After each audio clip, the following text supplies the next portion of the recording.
Hi, welcome to our channel where we share the most intriguing stories. When ex-cop Daniel Rockwell bought a quiet canyon house to escape chaos, he didn't expect war to follow. No sirens, no criminals, just neighbors with fake smiles, forged documents, and a brutal agenda. This wasn't suburbia, it was a battleground, and they picked the wrong man. When I bought the house, I thought I was finally getting away from the noise, literal and otherwise. After 15 years in the city, and 10 of those as a police officer working real estate fraud and property corruption cases, I was more than ready to hang up the badge, at least part-time. My plan was simple: raise my son, grow old with some peace and canyon air, and maybe consult a little from the sidelines when cases cross my desk. I'd earned that much. So when I closed on the 2-acre property perched above the narrow shale gorge of Canyon Pines, it felt like stepping out of combat boots and into worn slippers. The place was old but sturdy. Redwood deck, steel siding, a detached garage, and most importantly, no HOA. I triple-checked. No homeowners association dues, no bylaws, no board. The parcel had belonged to a single family since the late 60s. The last owner, a reclusive man named Weldon Briggs, had passed away quietly in the middle of a pandemic winter, and his estranged niece sold it through probate. Clean title, clean conscience. That was important to me. I moved in on a Tuesday in early May. My son Ethan, 11 and full of opinions, helped me carry boxes of tools and winterized gear up the path while lecturing me about how I should get solar panels and a compost toilet. We hadn't even set up the Wi-Fi yet when I spotted the first pair of binoculars peeking over a distant fence. No big deal, I thought. Curiosity comes with the territory. I waved. The binoculars disappeared. Day 2 went by in quiet rhythm, unpacking, testing the generator, hanging a tarp over a busted section of the back fence. That night, we had grilled cheese and tomato soup, and I finally felt my shoulders loosen a notch. But it didn't last. On the morning of day 3, right as I stepped outside with a mug of black coffee, a silver SUV with HOA plates, yes, actual branded vanity plates, rolled up my gravel drive and parked right at the gate. 3 people stepped out like they were on some kind of mission trip. Leading the charge was a tall, taut woman in her early 60s, wearing a pastel cardigan, wedge sandals, and a fixed smile that reminded me of a mortician. She introduced herself as Karen Farley, president of the Canyon Pines HOA, and behind her stood a bored-looking man with a clipboard and a younger woman in a branded windbreaker, both silent. "Mr. Rockwell," Karen began, peering at the name placard still duct-taped to my mailbox. "We wanted to formally welcome you to the community." She handed me a folder, glossy cover, neatly stapled packet inside. As tradition dictates, all homes in the Upper Canyon are expected to be part of our homeowner's family. Her tone on the word family gave me pause. I opened the packet. Inside were rules, pages and pages of them. Lawn height, mailbox shape, garbage hours, house paint color, even acceptable holiday decorations. I smiled politely and told her there must be some misunderstanding. My parcel wasn't listed in the county overlay for HOA jurisdiction, and I had the tax parcel maps and deed to prove it. Karen kept smiling, but now her eyes sharpened. "We understand the previous owner was unconventional," she said. "But that doesn't mean we abandoned standards. If we don't maintain the visual integrity of the canyon, the entire community suffers." "Ma'am," I replied calmly, "I'm a homeowner, not a tenant. My land is not under your authority." There was a moment of stillness. The clipboard guy looked at her. The younger woman adjusted her windbreaker. Karen's smile stretched thinner. "Well, sometimes it takes new neighbors a little while to understand how things work here," she said. "We'll give you some time, but I do encourage you to reconsider. It's easier for everyone when we move together." They got back in the SUV and drove off, not down the main road, but slowly along the outer edge of my property line, their tires crunching the gravel like punctuation. Later that evening, Ethan found a rolled-up piece of paper tucked into the crack of the front door frame. No envelope, just heavy stock paper with bold black print. "Join while you can." "The HOA doesn't like outliers." I stood there holding it for a while, watching the canyon shadows crawl up the deck. Then I grabbed my toolkit, mounted 2 trail cams on opposite corners of the house, and sent a silent message to whatever war these people thought they were starting. "You picked the wrong damn guy." I woke up the next morning already half-dressed and ready to work. The kind of instinct that doesn't wash out easy after a decade of kicking in doors and watching your back. Ethan was still asleep, sprawled diagonally across a sleeping bag on top of the mattress we hadn't finished assembling. I brewed coffee and stepped onto the porch, expecting birdsong, but instead I caught the low growl of Diesel. A strange vibration under my boots, and then, cresting the slope at the edge of my driveway, came a yellow excavator. It moved slow, like a beast that knew it had all the time in the world. Behind it, a white service truck with the Canyon Pines HOA logo pulled in and parked across from my fence line. 5 men stepped out, some in orange vests, 2 in jeans and work boots, none wearing city-issued badges. The oldest one carried a clipboard and gave me a lazy wave like he was here to mow my lawn. I walked down the slope, mug in hand. "Can I help you, gentlemen?" "Morning," one of them grunted. "We've got a work order for utility trenching. Property line maintenance. You should have gotten a notice." "No, I didn't," I said evenly. "What utilities?" He didn't answer. Another guy, stockier, walked past me toward the edge of the driveway and stuck a plastic flag in the gravel. "Storm water," he muttered. "Probably." I stepped forward. "Let's try this again." "Who ordered the work?" He shrugged. "Board dispatch. We just dig." I looked at the excavator. It was already lowering its claw. "Stop that machine," I snapped, voice raised. "Right now." The foreman chuckled. "You the sheriff out here?" I pulled out my phone and started filming. "I'm the property owner, and this is a civil matter unless you start tearing up land you don't have permits for. Then it's criminal." The foreman made a face and nodded at the machine, which paused reluctantly. I called the county engineering office and asked to speak to the director of utilities. 10 minutes later, I had a call back from a man named Ross LeClaire who sounded like someone had poured cold coffee down his back when I explained what was going on. No, Ross said. "There are no approved projects scheduled in that sector, especially not adjacent to a private parcel. Who did you say sent the work crew?" I put the phone on speaker and turned it toward the men. "Want to tell Mr. LeClaire your name and who contracted you?" No one answered. The crew slowly started retreating to their truck. One spat on the ground near my boots. Another leaned in and said, low enough I had to tilt my head to hear it, "You're gonna want to rethink that attitude. Nobody likes a holdout." Then he smiled. "Be a shame if this nice little house ended up cut off." They pulled out. The excavator hissed and groaned in reverse down the slope and disappeared behind the bend. The truck followed, dust curling up in its wake. Ross called back 5 minutes later and promised to log a formal complaint. I thanked him, then walked the property edge. They'd already dug about 4 feet into the shoulder near my mailbox. Nothing catastrophic, but deep enough to suggest it wasn't cosmetic. Just enough to start a problem. I marked it, measured it, photographed everything.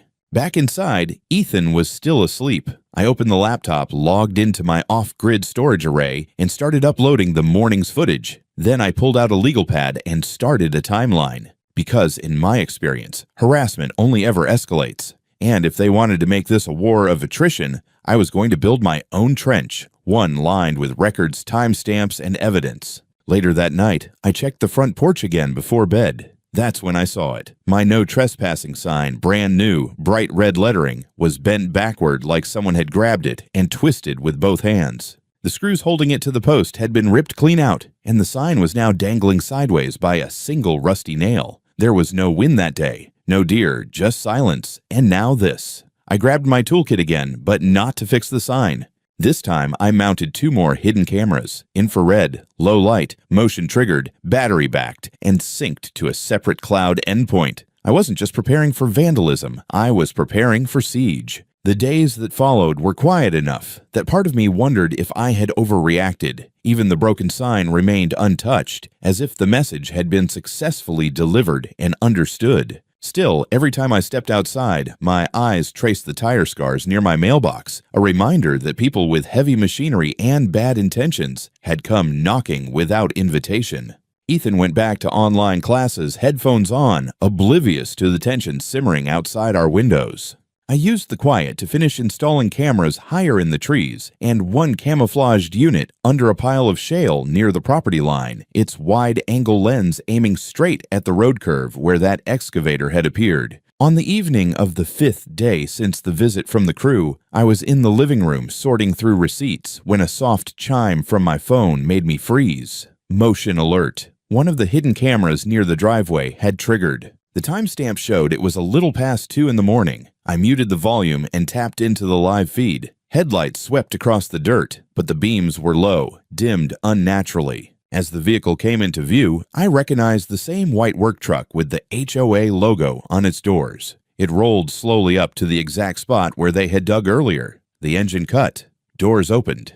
3 silhouettes jumped out, flashlights taped over to narrow the beam. One of them pointed down at the ground. Loud clanking echoed as they unloaded digging tools. Not a shovel this time, but a motorized auger. They weren't just coming back. They were escalating. I quietly slipped on my jacket and shoes. I didn't want direct confrontation in the dark, not without backup, or at least documentation. So I stayed inside and watched, heart pounding but mind steady, as they positioned the auger right where the soil had already been loosened. The machine whined to life, tearing down into the dirt and gravel of my driveway. They were extending the trench, pushing it farther inward. The motion feed switched to a second camera in my network. This one caught the side angle. And something else. A fourth person emerged from the passenger seat of the truck. A woman. Her posture rigid, her stride purposeful. Even in grainy night vision, I recognized the haircut and that predatory way she planted her feet. Karen Farley stood there, supervising like she was directing a stage performance. Her voice wasn't loud, but the hidden mic caught it through the night's stillness. "Not too fast. I want him to wake up and find it worse each morning," she said. "He needs to understand that he can't hold out forever. This is our canyon. He's just squatting in it until he accepts reality." One of the workers muttered something I couldn't make out. Karen replied, "Oh, he'll give in. They all do. He just needs to feel how isolated he really is." Then she turned and kicked my mailbox. A light kick, almost playful, like tapping a prison gate before closing it on someone. As they continued digging, the camera view shook slightly. Vibration from the auger traveling through the ground and up through the trees. I clenched my fist but forced myself to breathe evenly. Every second they worked was another second of evidence piling up against them. At last, Karen checked her phone, gave a brief hand signal, and the crew shut everything down. She gestured toward the house, and all 4 of them stared straight into the dark yard, like they knew I was watching. They left without a word. When their taillights disappeared, I downloaded the footage and clipped the most damning segments. Then I composed an official complaint to the city engineering department, attaching the video and GPS metadata. I expected to sleep soundly afterward, knowing I had solid proof. But when I woke up at 7, I found a new message waiting for me. It was a reply signed by a city compliance officer whose name I recognized from a bureaucratic runaround years ago, Officer Gregory Dell. The message stated that a signed permission report had been filed on my behalf authorizing the work, and therefore the city would not investigate. There was a PDF attached. I opened it. The signature at the bottom was supposed to be mine. It was even a decent forgery. Looping R, a slightly crooked K, similar pressure points on the first and last letters. But the date beneath it was the part that made my stomach turn. 2 days before I even purchased the house. Someone had crawled deep into the county records and planted official-looking lies, using a tactic I'd spent years trying to expose in other corrupt property schemes. I had been targeted by amateurs with machinery, but their paperwork? That was the work of someone seasoned in dirty acquisition games. Someone inside the system. I set my phone down and took a slow breath. They had crossed a line that I knew better than most people. A line that, once stepped over, turned a neighborhood dispute into federal jurisdiction. I took my laptop outside to get a clear aerial angle of the damage. The trench was now deep enough that my truck would bottom out trying to cross it. They had not only sabotaged my driveway, they had cut me off, and they did it with a forged record to shield themselves. Sunlight glinted off the canyon as my cameras scanned the road. If they wanted a fight, they had just earned one that would go far beyond this hill, straight into criminal court, because these people didn't know who they were dealing with, and now they were going to find out.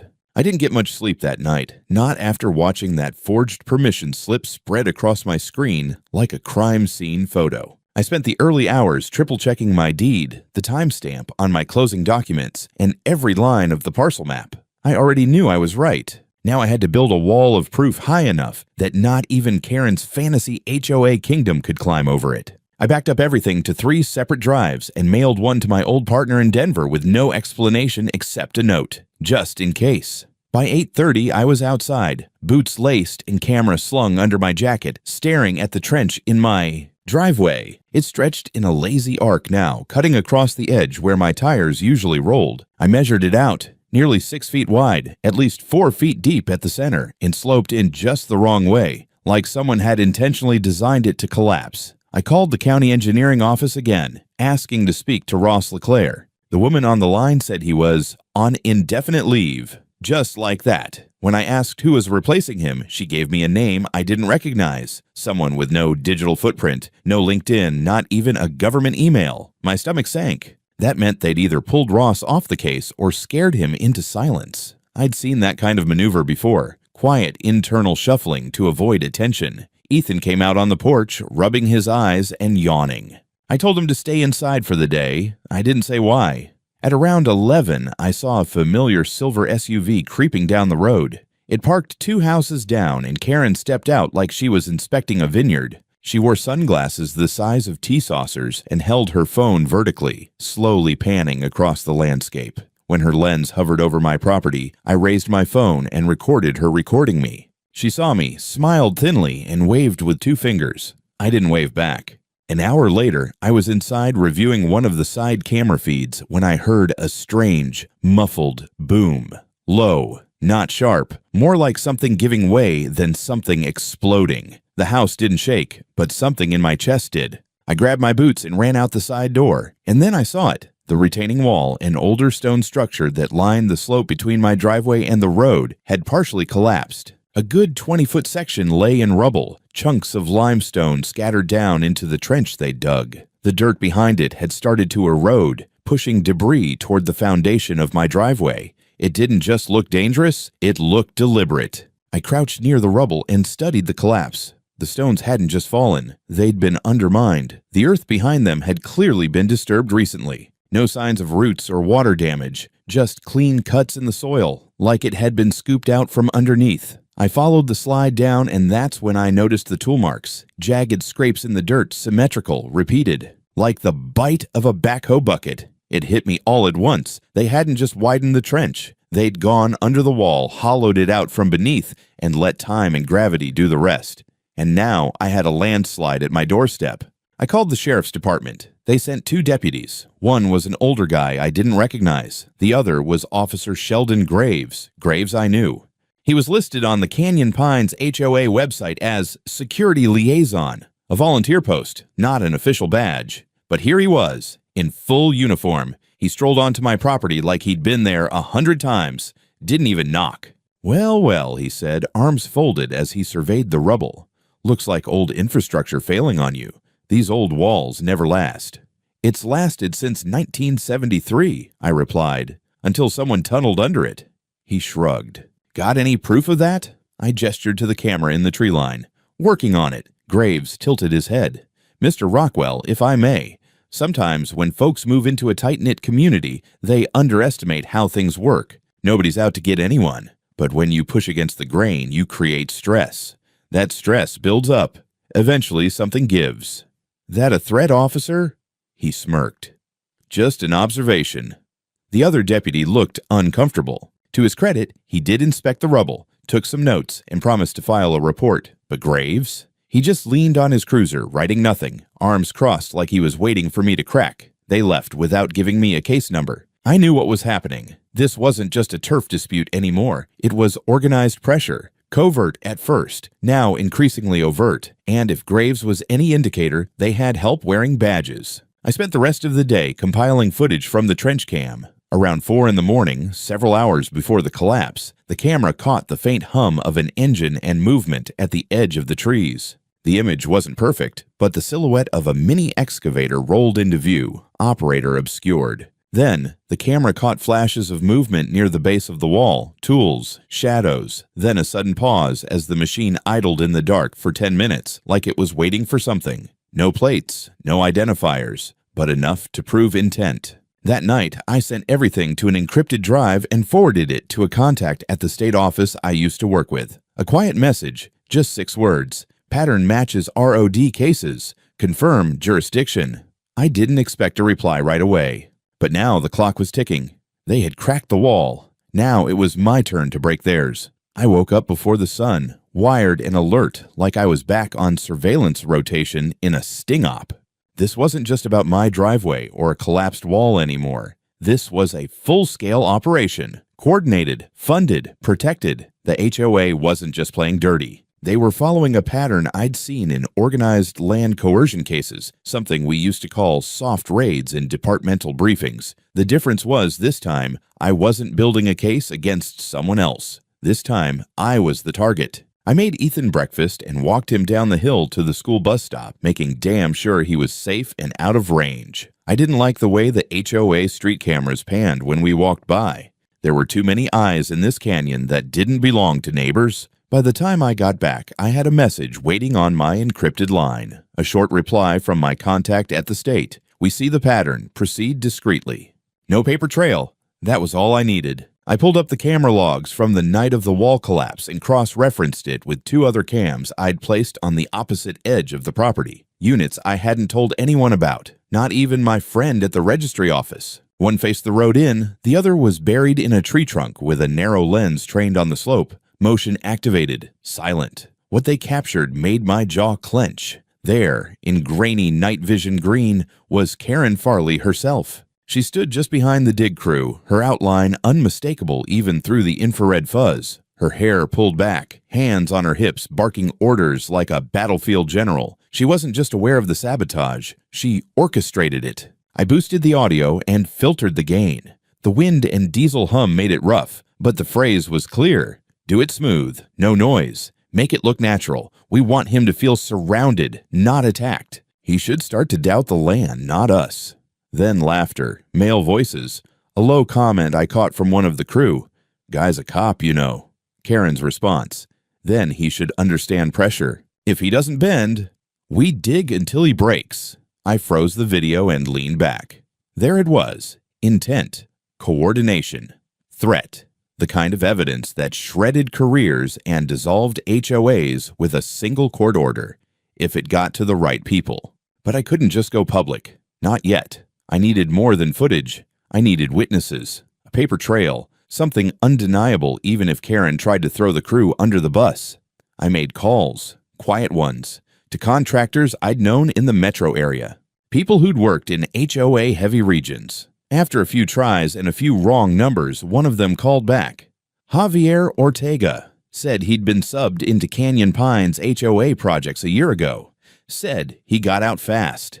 We met in the back of a gas station off Route 48. I brought no badge, no threats, just respect. Javier looked tired but wary. He said Karen had pulled the same trench stunt before, on a family 2 blocks down who refused to join the HOA, tore up their water line under cover of soil testing, pressured them until they sold under market value. She even billed the HOA for the pipe repair later. She plays this long game, he said. She never signs anything herself. Always a middleman, usually a lawyer named Greaves, or this guy, Officer Mitch. Not a real cop, just wears the badge for show when she wants to intimidate. I asked for proof. He hesitated, said he had a paper trail from old invoices, some signed under her name, some altered, promised to send me copies. I offered to cover his time. He refused. You get her shut down, Javier said. That's payment enough. Back home, I stitched the footage together into a silent loop. Karen standing under moonlight, directing sabotage like a choreographer. I timestamped it, added metadata, synced it with the timeline from the city utilities office, which still showed no active permits. Then I submitted a sealed digital packet to an old friend in the Federal Housing Oversight Unit.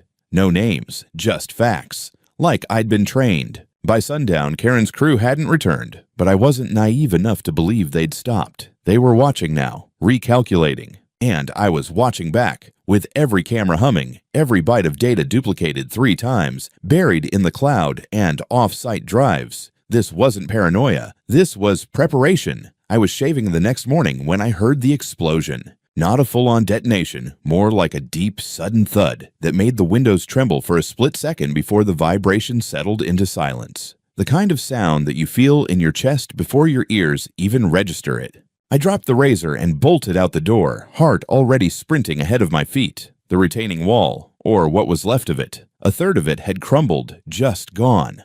The section that bordered the southern drop-off, the same part that the trench crew had been poking around near 2 nights ago, was now a messy slide of stone, dirt, and fractured earth.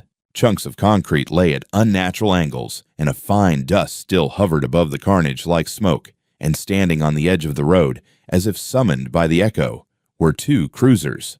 Local county PD. They got here fast. Too fast. I approached with my badge and my wallet but didn't flash it. I wanted to gauge the temperature first. The officers, both mid-40s, broad builds, stiff posture, turned toward me like they were expecting a hostile, not a victim. "You the property owner?" one asked. "Yeah," I said. "And that was a controlled demolition without a permit. I've already got video." "Let's not get dramatic," the other cut in. "We were dispatched for a structural incident, not a crime scene." I scanned their uniforms, no body cams, no notepads, no usual protocol for a collapse scene involving potential sabotage. "You got names?" I asked. They exchanged a glance. "Officer Blake, this is Officer Nash. You got ID?" I showed them my wallet badge. State Police, Special Unit. Their smiles fell off like loose masks. "We didn't realize you were law enforcement," Blake muttered. "Does that mean you start taking this seriously now?" I said, stepping toward the edge of the collapse. "This section fell because it was undermined. Deliberately. You should be roping this off." "Logging debris, trajectory, soil displacement." Nash huffed and looked away. Blake scratched at his chin and muttered something about no obvious signs of foul play. No measurements. No cameras. Nothing. "Let me guess," I said. "This call came through dispatch, but no reference number, right? No digital trail?" No answer. "I've seen your names on HOA newsletters," I added casually. "Pine Canyon Honorary Security Committee." Now that got a reaction, not denial. Silence. The guilty kind. I didn't push. I just walked back toward the house and made a show of setting up a tripod with a wide-angle lens pointed straight at the damaged wall. I took my time framing the shot, knowing full well they were watching. Let them think I was gathering evidence for some big motion. In truth, I already had what I needed. The wall didn't fall on its own. The trench had created just enough destabilization to make it collapse with the right push. Maybe a jackhammer at the base, maybe even plastic explosives. Quiet ones, industrial, not military. Something an ex-contractor might have stashed for jobs that needed convincing. And if Karen used that here, this wasn't civil intimidation anymore. This was a criminal act with intent to harm. After they left, as without filing a single report, I checked the street. 2 other HOA committee members stood behind a parked SUV across the road, talking into phones. One of them smirked when I looked their way. I sent Ethan to stay with his cousin in Denver. Told him it was a last-minute training weekend. He didn't ask questions. Good kid. Knows when Dad's voice drops a register, it's time to trust and move. That night, I activated the second phase of surveillance. Not just cameras, acoustic monitors, motion-triggered drones, pressure sensors along the driveway edge. It wasn't overkill. It was war prep. And if they wanted to play dirty, I was done playing polite. Then came the real twist. Around midnight, while scanning past footage for any new intrusions, I saw something strange in the files from 3 nights ago. A flash of paperwork being handed over. Karen, in her blue shawl and boots, handing a manila envelope to a man in a city inspector's jacket. I zoomed in, frame by frame. The patch read Briggs.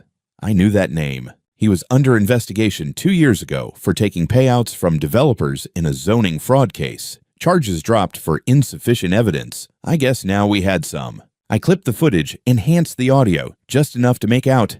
Make sure he thinks he signed it himself. If he files a complaint, we've got a copy ready to go. They were forging documents, permits, authorizations, using official channels to neutralize complaints before they reached a courtroom. I didn't sleep. Instead, I drafted a new report, one formatted like my old case files, but signed under a new identity I'd set up for this operation. I tagged every department that had a known mole, crossed names, built a network map. By morning, I had more than a case. I had a conspiracy, and I was going to take it apart, one forged permit at a time. It was nearly dusk when the former contractor called. Name was Wes Harlan, mid-50s, worked under HOA contract for 3 years, quit 6 months ago after what he called a moral infarction. Said he got my number from a buddy in Denver PD, someone who heard you were cleaning up HOA trash in Pine Canyon.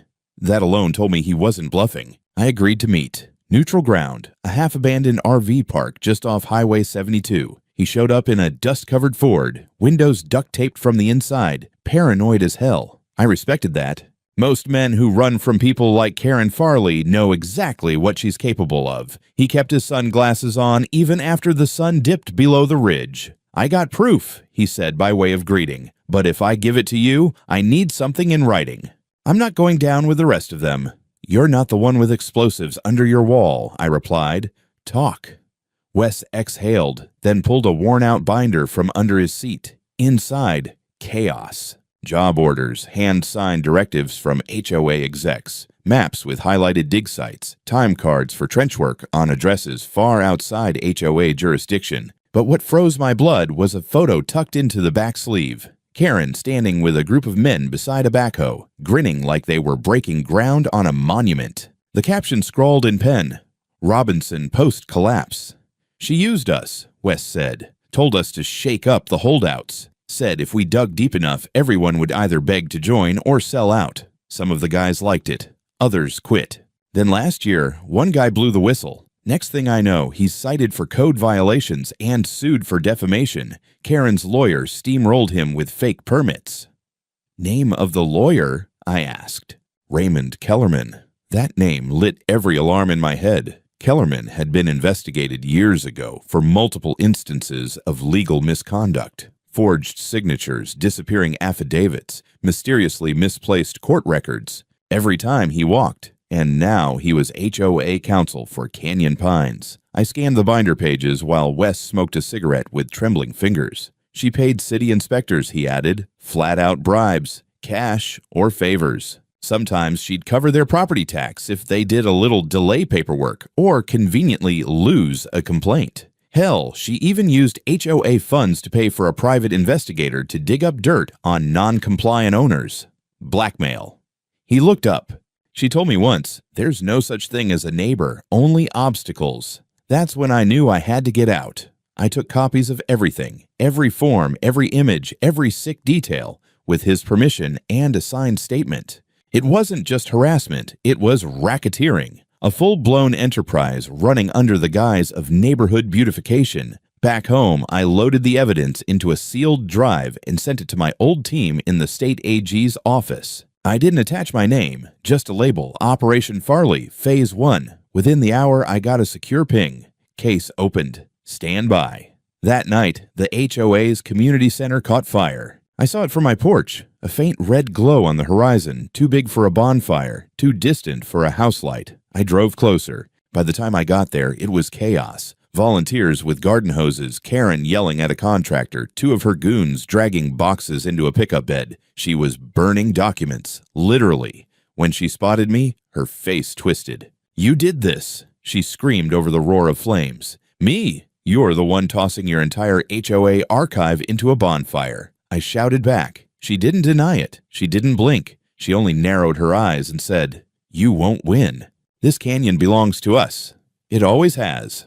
The police showed up. Again, the same officers from before, Blake and Nash. They stood beside Karen like they were part of her security detail, not responding to a potential arson call. When I asked them to file a report, they pretended not to hear. But they weren't my target anymore. I had bigger fish to fry. Back at the house, I combed through the latest camera footage. Sure enough, 2 nights earlier, a man in an inspector's vest had been rifling through my mailbox. No badge, no ID. Just a gloved hand slipping a sealed document inside. I retrieved the envelope from my counter and opened it. It was a retroactive authorization of earthworks, complete with my forged signature and a backdated approval seal. Sloppy. They were getting desperate. I smiled. I sent that scan straight to the AG's office. Then I added the footage of the fire, the identities of the city officials involved, the contractor's testimony. By dawn, the feds had what they needed. All I had to do now was wait for Karen to make one last mistake, and knowing her, it was coming. The knock came just past 6 in the morning, not the hesitant tapping of a neighbor or the casual thump of a delivery. This was the knock of steel-toed certainty. I opened the door already dressed, badge clipped inside my belt, though I hadn't needed it lately. Outside stood 2 men in dark jackets, one holding a folder, the other scanning the street. "Daniel Rockwell," the taller one asked. "Yes." He held up a laminated ID, U.S. Marshal Service. We've got a federal warrant, multiple counts, fraud, conspiracy to intimidate, bribery of public officials, malicious destruction of private property. You're not the target. We need your cameras. I stepped aside without a word. Everything was ready. Drives labeled, footage indexed, witness statements printed, timestamps triple-checked. I handed over the materials. They didn't even ask questions. They already knew. The marshals weren't alone. Minutes later, black SUVs rolled into the canyon like thunderclouds with headlights. Unmarked agents fanned out across the HOA district, quietly surrounding houses. At precisely 7:01, they descended on Karen Farley's property. I watched from a distant ridge with my drone hovering quietly overhead, its feed live on my phone. She came out in a bathrobe, shrieking before anyone even touched her. "You can't do this. This is private land. This is my land." The lead agent didn't even flinch. "Karen Farley, you are under arrest under federal statute, Title 18, Section 1962, racketeering and corruption under the guise of a homeowners association." She struggled, screamed, threatened lawsuits, senators, friends in high places. But her voice cracked when she saw who else was being handcuffed. Raymond Kellerman, the HOA lawyer, pulled from his Audi with a hard drive under his arm. The two contractors who dug the trench in front of my house, already zip-tied, and one man in a police uniform I didn't recognize until I remembered the face from my footage, the officer Karen brought to intimidate me. A fraud. Her son's friend, dressed in surplus gear and a plastic badge. As Karen was led away, she turned back one last time and locked eyes with my drone. "You did this," she shouted to the sky. No, she did. Within 72 hours, the charges were public. The Canyon Pines HOA was declared dissolved pending investigation. A special task force raided its main office, or what was left after the fire, but they found enough. Enough forged signatures, enough hidden accounts, enough tampered parcel records to open 24 indictments. Inspectors, clerks, 2 city council members. One even confessed to taking kickbacks in the form of landscape renovations on his vacation home. In a rare moment of clarity, the county issued a public apology, a gesture I accepted with cautious optimism. The mayor, once a puppet in Karen's schemes, resigned within the week. The trial took months, but the outcome wasn't in doubt. Karen Farley was sentenced to 14 years in federal prison for organized intimidation, malicious sabotage, bribery, forgery, and destruction of private property. She was also ordered to pay $2.1 million in damages to me. Restitution for emotional harm, property destruction, and attempted coercion. Kellerman took 10 years. The contractors, 3 and 5. The fake cop, 18 months. Enough to keep him off Halloween duty for a while. I didn't throw a party. I didn't spray champagne or post triumphant rants online. I just rebuilt my retaining wall. The trench was filled in properly this time, and I had it reinforced with steel and truth. On the edge of the rebuilt driveway, I placed a small iron sign etched in black against brushed bronze. "Don't dig beneath a cop," especially one with cameras. A few weeks later, the Department of Justice called. They were assembling a task force, a multi-state unit to combat HOA-based land racketeering. They wanted me as a consultant. I took the offer, but not before watching one last sunset over the canyon, free of fences, noise, or fear. Somewhere behind me, I knew another Karen was waiting, another HOA dreaming up maps that didn't match the land, lies that didn't match the law. But I was ready now, because the canyon doesn't belong to them. It belongs to those who fight for it.